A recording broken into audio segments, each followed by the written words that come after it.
Breaking news. Charlston White speaks on his telling when he was 14 years old, and he's breaking it down to justify why it was okay for him to tell at 14 years old. Now, I'm going to speak from a street scholar's perspective and break down why it's not okay to tell at 14 if you decide to go on the streets and break the law. Do we understand that? Please sit and watch this whole video so you ain't got to watch 1,000 crazy YouTube videos with them telling you a bunch of crap. All right? I'm giving it to you like it is. Let's get this party started. All right?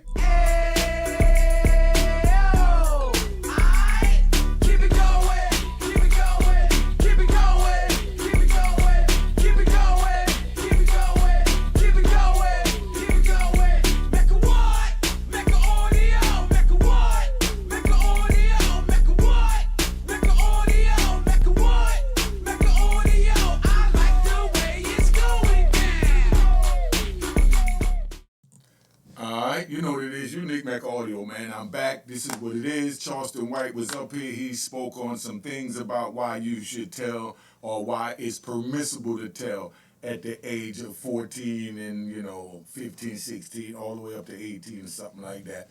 But we're going to sit back and we're just going to enjoy the ride. All right? Oh, make sure you subscribe to my daughter's YouTube channel at Juanita Mecca Audio. All right? So that was my whole... That's why me and Gilly got into it. Because he called Pop Hunter a snitch when he was like 14 years old, who witnessed and testified against a murder. And it ruined that kid's whole rap career. So that's how me and Gilly got into it. So Pop Warner, if I'm not mistaken, was a young kid. I think something happened with a murder and his mother made him go down there and tell. I don't know the situation, if Pop Warner was on the street or, breaking the law or running with a bad group of kids. If he was, then he ain't had no business going down there telling. All right, so that's what I'm going to say about that. If he was out there breaking the law, being a juvenile delinquent, whatever you want to call it, whatever you want to label it, because it's all a bunch of crap. If you break the law and you decide to go on the street, it don't matter how old you are, your ass deserves to be punished under the law. Let's keep it moving. All right. And then in what world is somebody okay? Again, I spoke about this publicly, not on a platform. In what world would a parent be okay when their child comes home or their child's in jail, when they give them a phone call and say, I committed a robbery, my boy murdered somebody? In what world would the parent be okay? Well, you know what? You're gonna stand tough and you're gonna take the charge for him?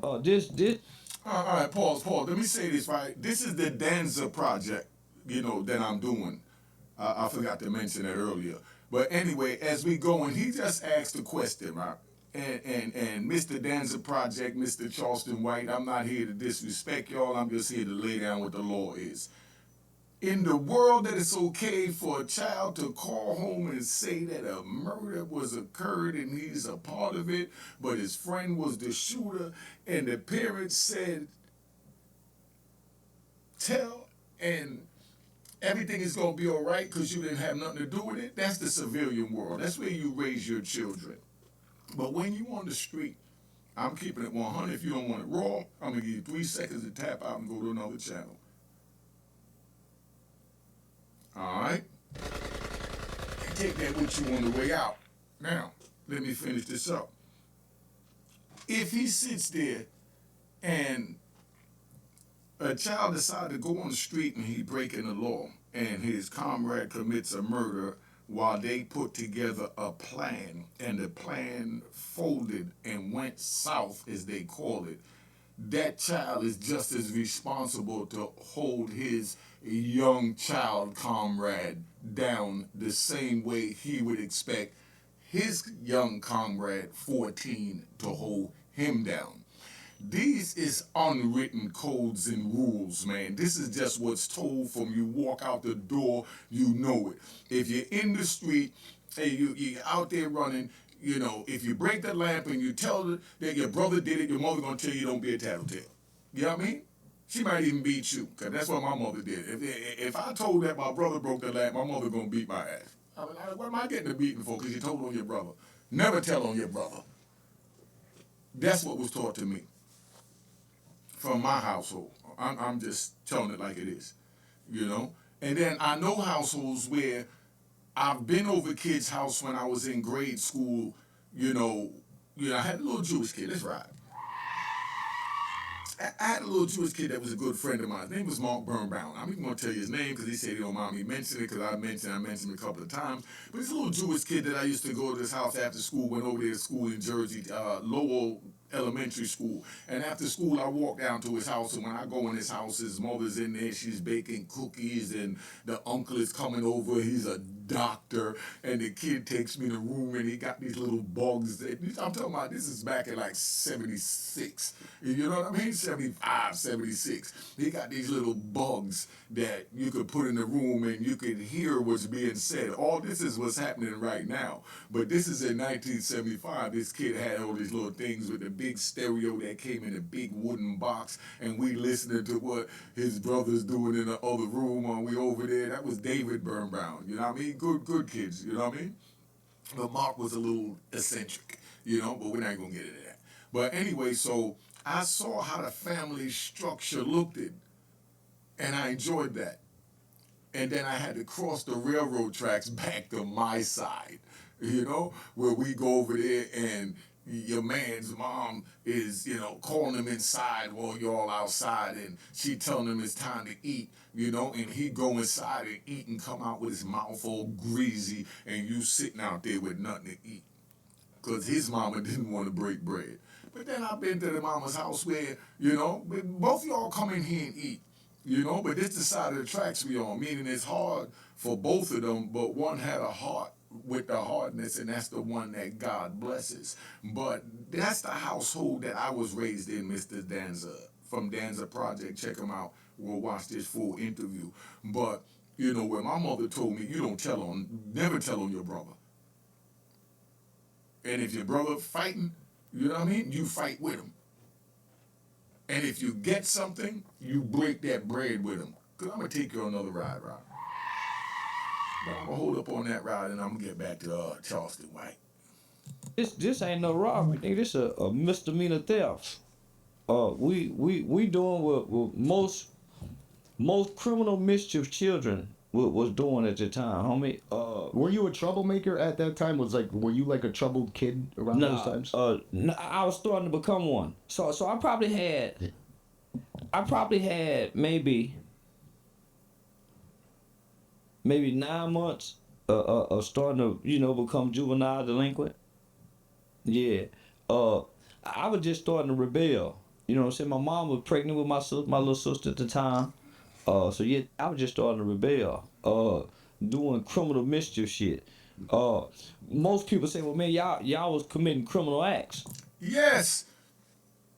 If you go out there and commit a criminal act that you know is a criminal act, then you can't say you didn't know it was a criminal act because you was ducking the police when you tried to commit that act that you're saying that you didn't know was criminal. So let's stop the crap. When we kids 10, 11, 12, 13, 14, I don't care how young you want to go. If you go out there and these kids is breaking the law, you don't really understand what's going on. We understand that because your mind is not fully developed yet.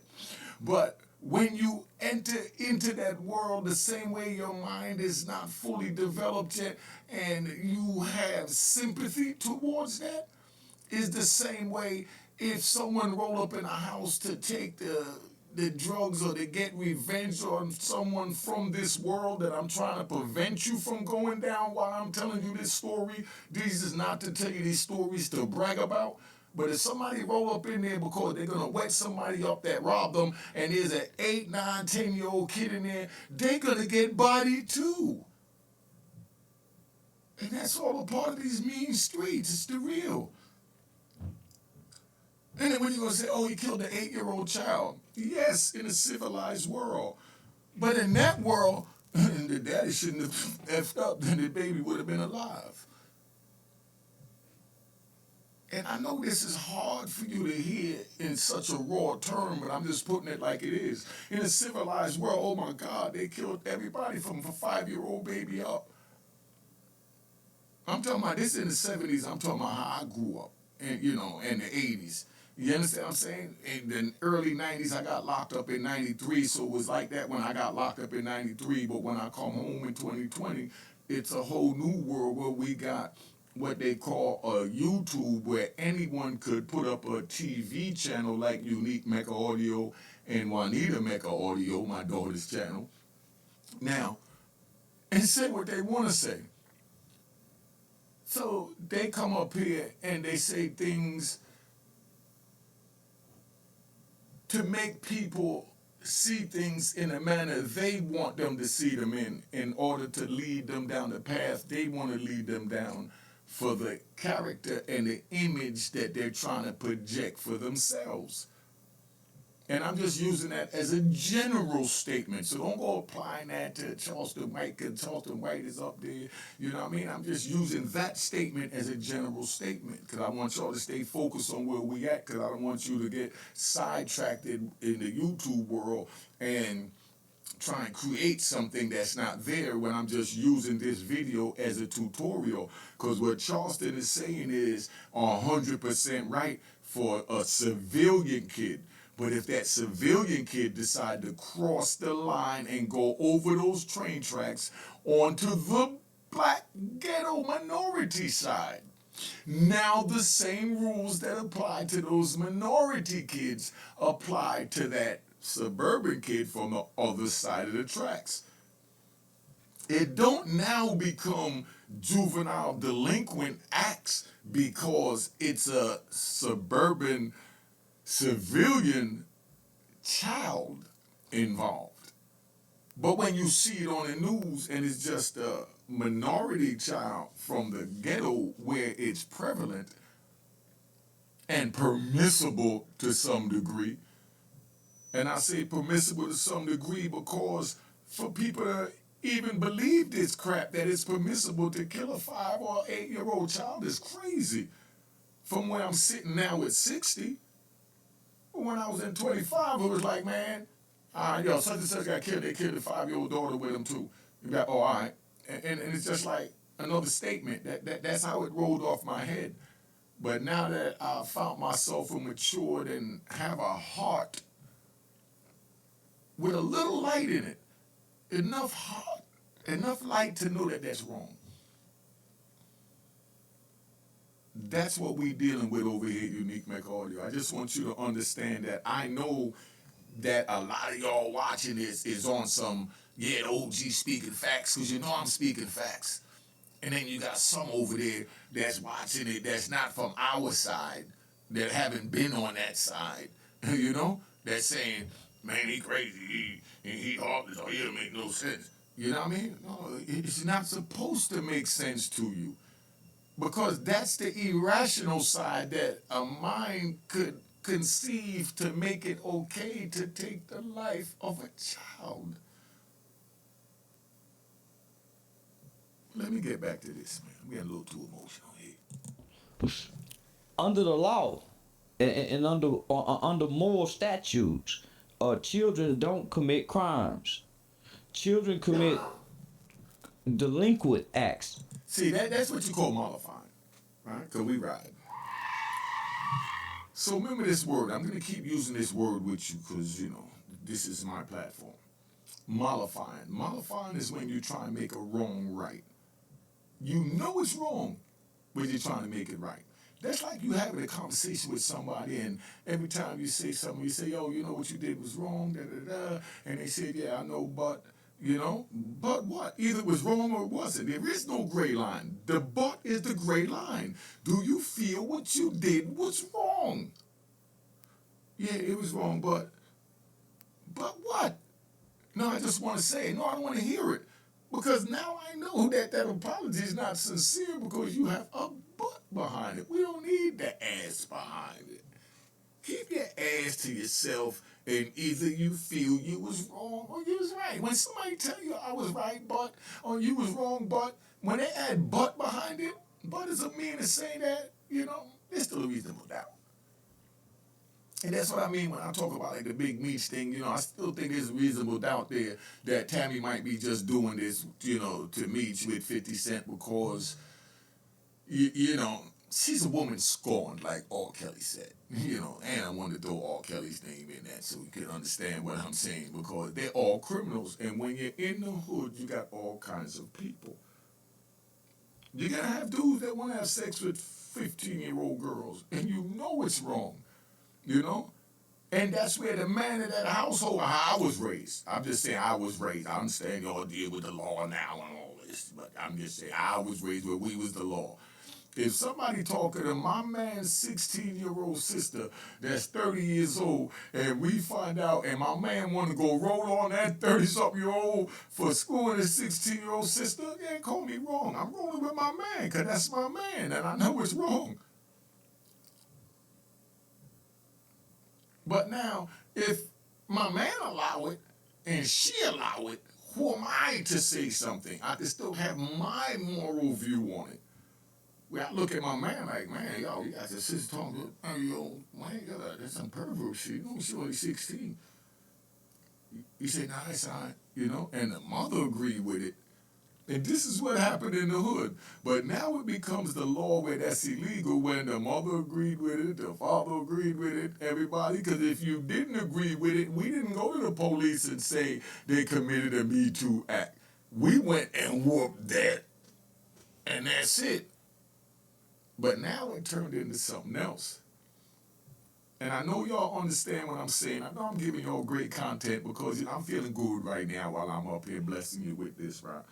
Because it's like I really feel like I'm helping y'all to get a better understanding of what's going on in the world. But bottom line is when you're on the street, you don't tell. That's why you don't go on the street. So you don't have to worry about not telling. If you see something you want to tell by all means, tell because you're not a part of that. You ain't make no agreement to the streets to say if I see somebody kill somebody, rape them, might do whatever that I'm not going to tell. So they can't call you a snitch if you're not in that world. If you're walking outside and you see a crime, by all means, that's your duty as a civilian to tell and let the police know whatever to capture the culprit. But if you're involved in down the street and you breaking the law too, and you see a crime committed, no, you mind your mother effing business and keep moving. Can't give it to them more real than that. So all that trying to talk about that was a juvenile delinquent. Nah, you stepped on the street, you became a criminal. You became a product of the street that must play by the rules of the street. And for all you rat bastards and flip-flop wearing public trolls, I'll give you 3 more seconds to tap out because this is not for you.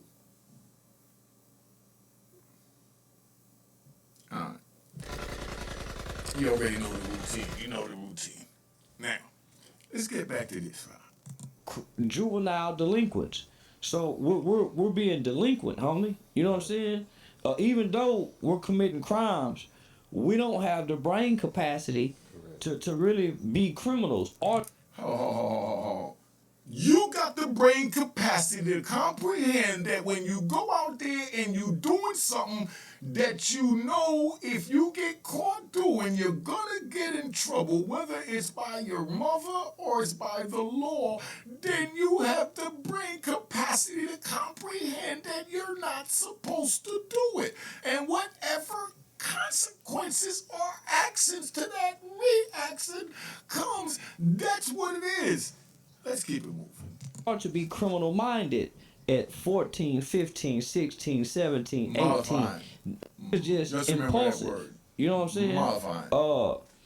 And then you gotta think, I'm first generation of children in America to begin to commit crimes such as murder and to be incarcerated for crimes such as murder.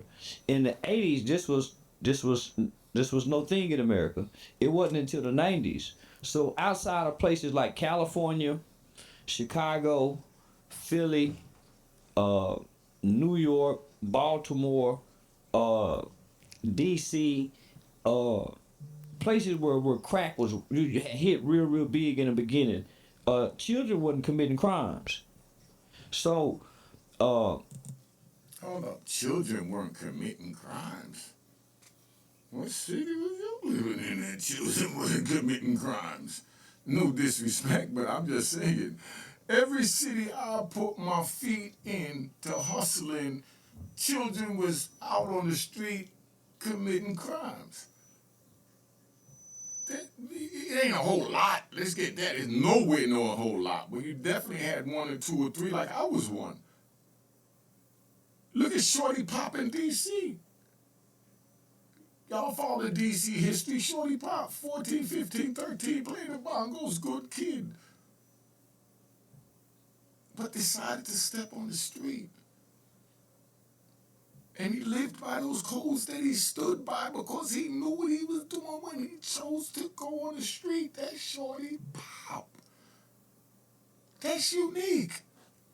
That's why when they locked me up, I had no doubt in my mind I had to fight this on my own. That my comrades was out there and I'm in here. I'm happy that they only have me and not me and my comrades. So it's my duty to keep my comrades on the street and know they don't owe me nothing for doing that. That's just in my heart as the morals, principles of what I would want them to do for me. Now I must do for them. I wouldn't want them to tell on me and bring me in because they got caught. So now that I'm the one that get caught, it's a no-brainer that I can't do that. Run, Bobby, run. You know, that's where I'm at. And it's no, I'm a juvenile and the reason, no, I knew what I was walking into. I decided to want to be a future gangster. But I tripped. And I don't say because it's a murder I gotta tell. Oh, I can't do life? But if it's for burglary, it's only 5 years, I'm not gonna tell. You don't pick and choose. That's why I say don't get involved in the street. Don't go out there. It's not worth it. Can't give it you no more raw than that. I got locked up September 18, 1991. So I fell in a group of children in Texas. So we're the first group of children in Texas who began to be charged and sentenced for crimes such as capital murder and murder. During this time, we're also the first children in America in the early 90s. That's where the term super predators come from. So that's when Joe Biden uh, and Hillary Clinton made a bold statement to America and said that there's a wave of children who have been born into this country, and these children are super predators. So we're those children that was termed super predators. And what they meant by that, they said that these group of children was gonna be bigger, faster, stronger, that they were going to be heartless, and incorrigible. And the word incorrigible means that they wouldn't be able to change. So that's when America began making laws geared toward children, youth. But before then, that was unheard of, homie. So for more come along and say, Now that he said is 100% facts. So that's why I don't nobody to twist this around that I'm saying nothing against Charlston White. Charlston White is talking from a straight civilian point of view and is pissing y'all off that's really civilian, acting or perpetrating that you're from the street. And then you watch this and then you hear Charlston White speak exactly how you feel deep down inside. But you have this persona up on the top that you're trying to act like you're gonna roll like this. But then when they put the cuffs on you, then you see who you are. I've seen thousands of different people that had those cuffs on them. Probably 1 million that had those cuffs on them over my 26 years in federal prison. And I know y'all don't want to go through what we went through. I know you don't want to go through that. I wouldn't wish that on my enemy. Look at me, man. I'm going to get close to the camera, right? I'm not even mad at the man that told on me. I'm not mad at the females that told on me. I'm not mad on anybody that ratted on me. I just want to move on with my life. I got caught. I fought, and this was it. These are my rules, morals, and principles. Their rules, morals, and principles was different than mine. Who judges us other than God? Other than Allah, Buddha, Jehovah, Jah, whatever you want to call it. So I can't judge them for not following my morals and principles. So that's why when you go out, you only find like-minded people like yourselves, whether it's civilians or the ones that stand on a street, morals and principles that you all know. But when you get caught now, you don't know. Like, where we really going with this? You know, let's stop the games, man. Hold on. Let's get back to this. I'm getting to get too deep right now. Kids didn't know street codes back in my day. Nigga, kids, it was unheard of for a kid in 1991 to have a street code to stand on, like no snitching. No. Like I said, I just mentioned Shorty Pop. That's just one. And every city had at least one young dude that was out there with the elders and he followed the rules and principles and morals of the street. No, it wasn't no lot, it wasn't no 5, it wasn't no 10. It might have been 2, 3, 4, or 5 little group of young dudes that was out there that you knew was just those badass kids. And you tried to run with those badass kids. And when the fire got on your ass, then you wanted to jump back on the other side of the tracks and say, my mama raised me this way. Well, you should have listened to your mama from the door. And that's what I'm telling you youngins. Listen to your elders from the door. Charlston didn't. He jumped on the other side, got burnt, then tried to jump back over there and say, I'm going to heal up over here, forget all that I tried out over there. That's all he did. He tried out being a part of the street. Then when that joint cost him till, he was 21 years old, he said, whoa, let me go back to being what my mama taught me. So he comes on the YouTube, he talks about what his mama taught him, and he says it as nasty as he could say it, but as real as he could say it. Just like I'm speaking from the street part of what Charlston is talking about in the civilian part. So it's two different pictures up here, two different sides, and I'm just explaining what this side is. But right now, I'm telling you that everything Charlston is saying is 100% right. If you're a civilian, you're going to school, you're paying your taxes. I know plenty of people, I walk down the street, I know they're not a part of me. I watched this just to prove this point, right? Check it out. I'm in New York City every day. And everything I see with Lisa Evers on the Fox 5 News is black or Latinos on blacks and Latinos, and New York has been gentrified. If it's gentrified, why it's only blacks and Latinos that's out there getting shot and murdered? That means the blacks and the Latinos need to wake up. It's not the government. So don't blame it on the government. Don't blame it on the state. We have to wake up our own babies. We're the first teachers of our babies. Am I saying anything wrong? Put it in the comments. We have black and brown kids shooting and killing each other, and black and brown parents going to funerals together. I remember when we only went to parties together, like Club 2000. That's what I know New York as, where all the parents party together. I come home in 2020 and now all the parents grieve together. Where did this begin? In whatever state? Somebody put it in the comments. I got 26 years gone. I don't know how people got here. So somebody explain to me how people got here. I don't care how long the comment is. Let me know. And as a matter of fact, you got my phone number up on the screen. You know, if you want to come up here and tell me in front of my audience, you know, how we got here. So anybody want to get on the show, just text me in the first few words in the text. Just put in, want to be on the show. That's it. Just put want to be on the show. And I'll bring you up here and you can explain this to me because I am baffled. I can't say it no different than that. I am truly baffled right now. All right, let's play a little more of this. That was unheard of. Right. He's just a kid. Man, a 16-year-old is still a kid. 16-year-olds are still stupid, immature. Yeah, homie, them still kids.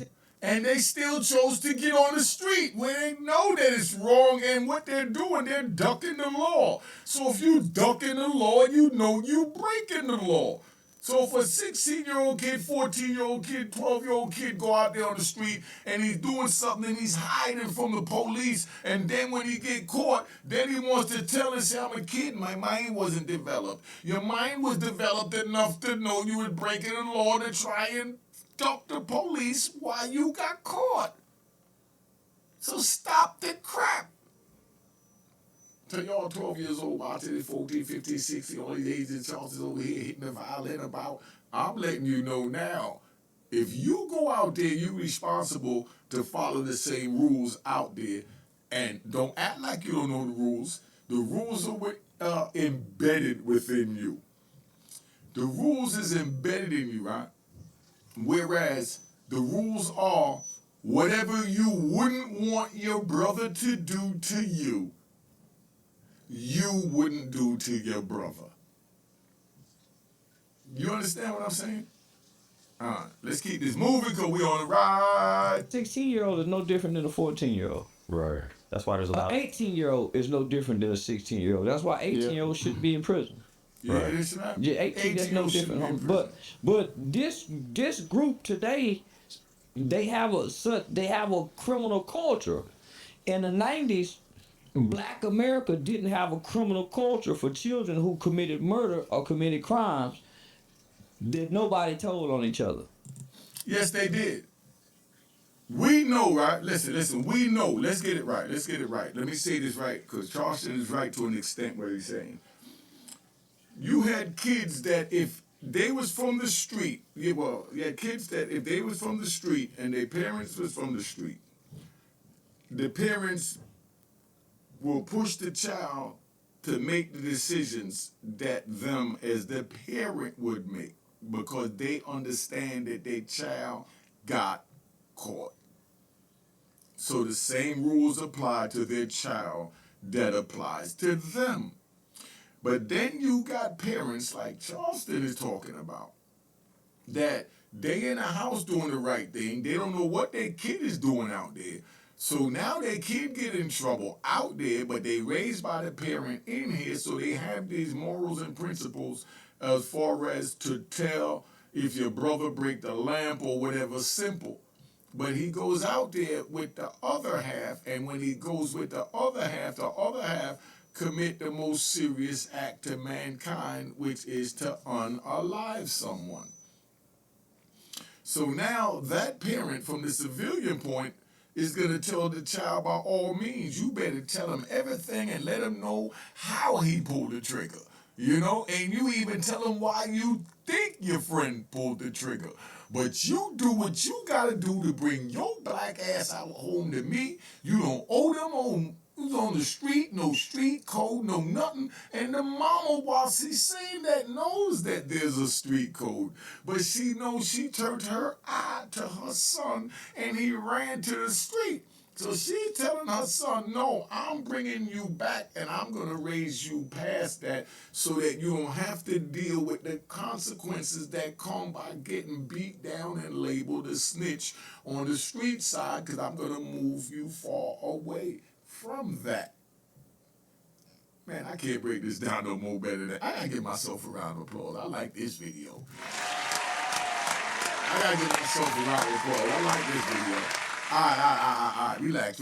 Yo, I love this, man. I feel good today. I'm in a good mood. I ain't do nothing for a couple of days. I just wanted to relax and get my mind right. But, I had to do this video. So sit back. Let's see where we go. All right? Would sit on each other for talking in class. Yeah. Would It's get different Niggas was getting for telling on their siblings.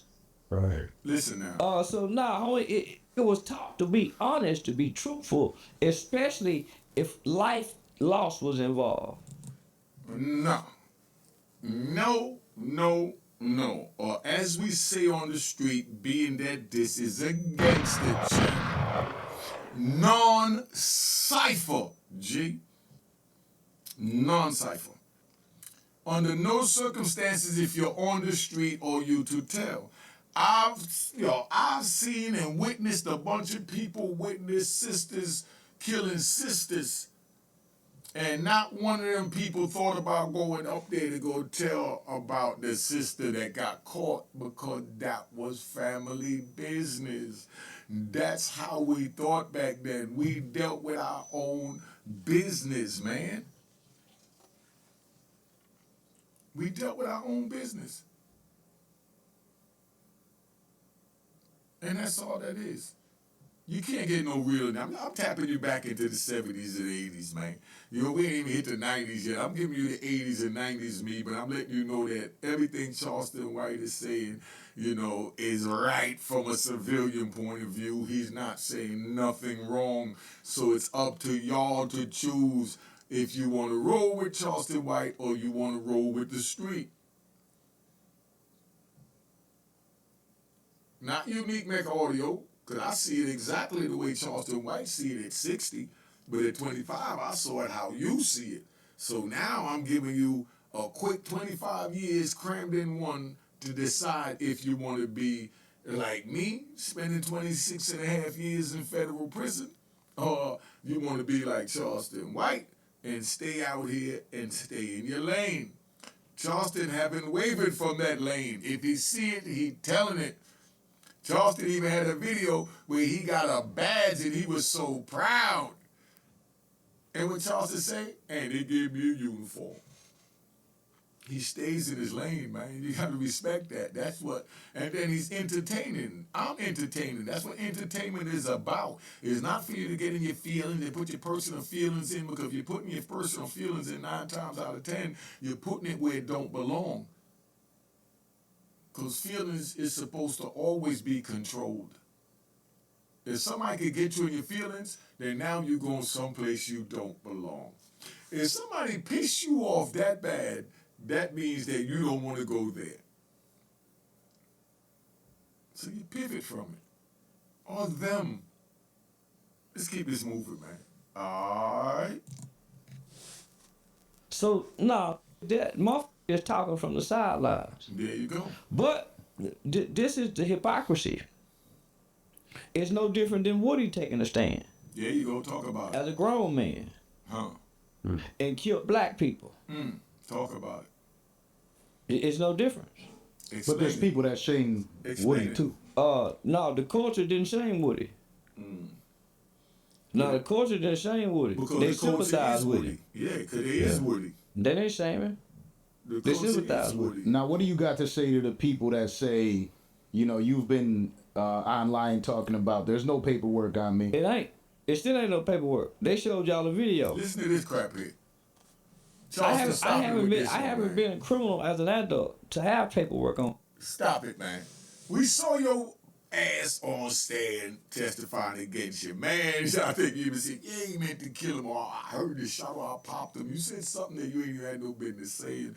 So, like I said, it was entertaining. I loved it. You pivot from it, like you said on the beginning of this, the Danza Project. You made so much. You made over $100,000 from, more from it. So it didn't even harm you. And you're on man time right now, today, in 2025, that the only thing that matters is getting the bag. And that publicity that they thought was going to bring you down got you the bag where you earned over $100,000. That's where we at, so y'all understand. Let's pay attention so y'all really know where I'm at with this video, man, because y'all need to wake up and understand that what Charleston is telling you, I'm telling you is right. Go your ass over there. Work towards getting you on Charleston's side, man. When you go to work, get your education, get your trade, go home with your child at night. I went back to my cell every night for 26 years hugging a pillow, man.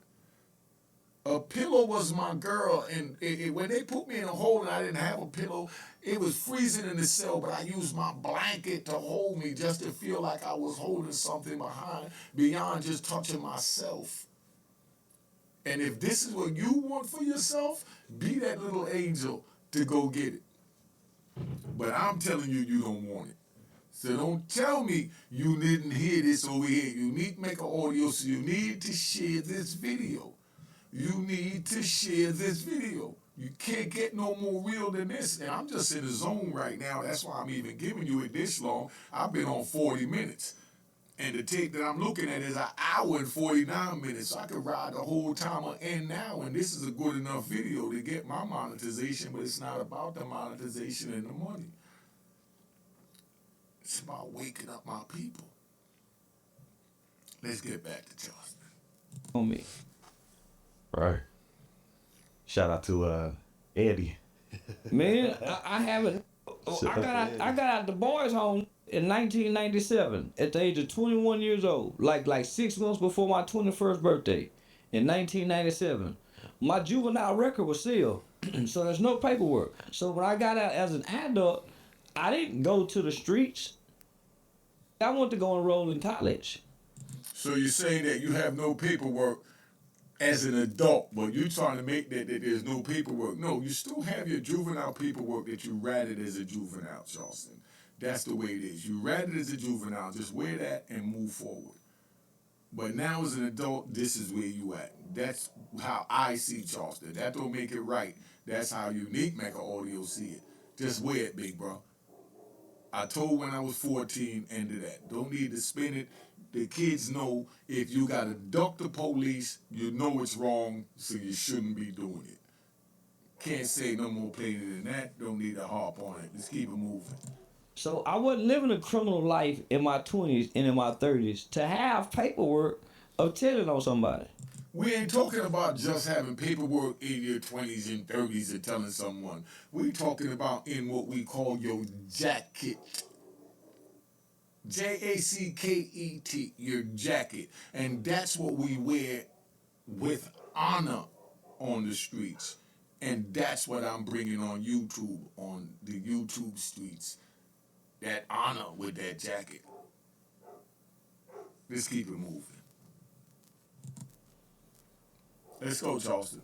What was the conversation like with your mother? You said she's pregnant at that time. Just had my little sister. Yeah. What was the conversation? You had to call her and tell her you're locked up. It was on the news, so she had already knew. Mm-hmm. Yeah. It was headline news. So she had already knew. So yeah, when we got to the police station and called her,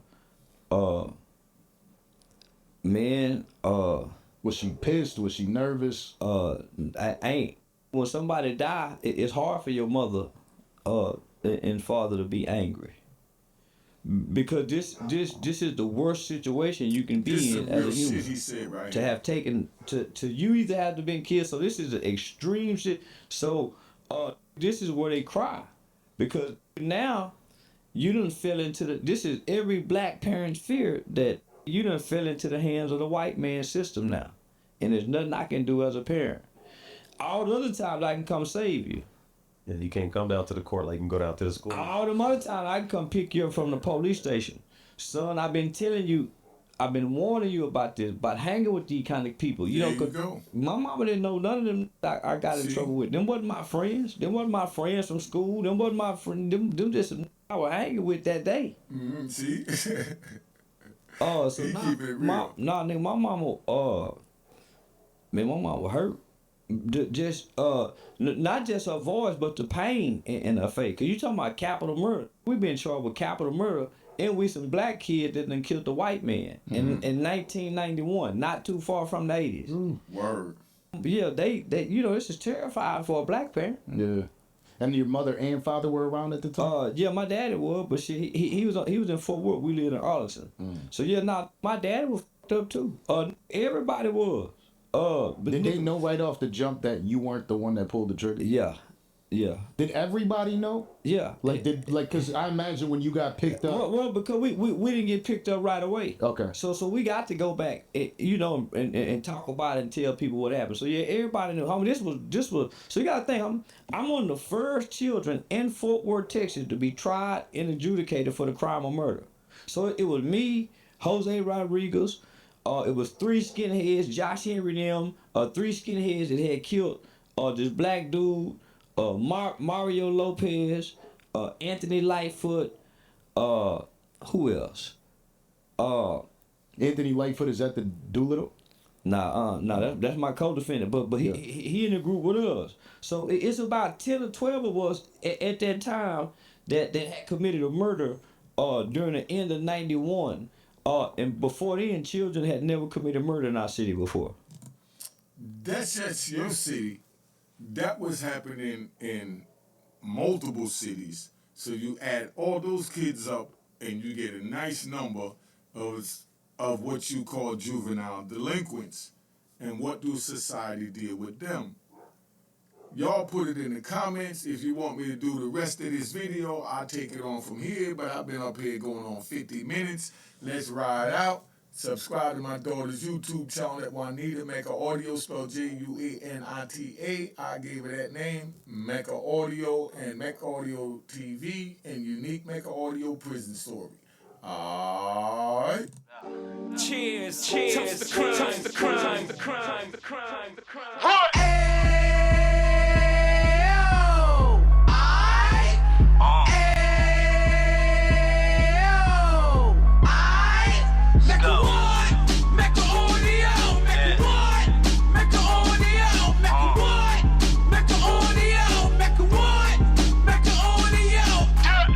Fresh out the can of 26, he back on the strip, getting back in the mix. What he mentions a gift. You stand up 10 toes down, and I suggest you pay attention to this.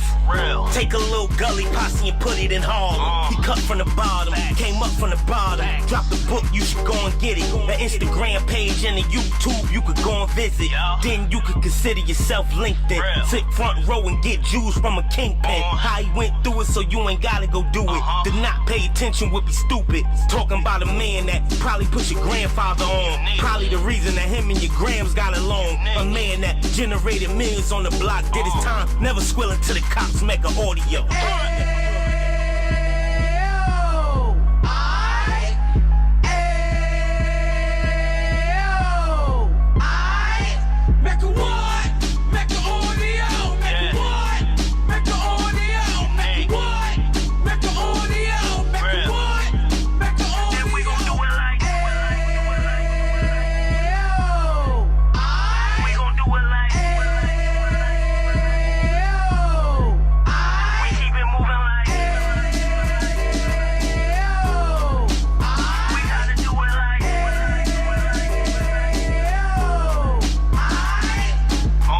Get it live like 2 G's in the 90s. Drop top beamer so shiny. I let shorty go, she was whining.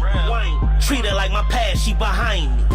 Spin a couple bands on the Dapper Dan. You be back again, getting green like a Packers fan. No cap, it's a roaring uptown. Baby horn uptown, Dominican bust downs. Now we on the positive, we got a lot to give. Now he trying to stop the kids from being inoperative. So take heed, homie, lend a ear. He started in uptown, he gon' finish there. But now it ain't about selling drugs, buying cars. It's about buying property to make the community yours, so we can give back to the. Cheers, toast the crime.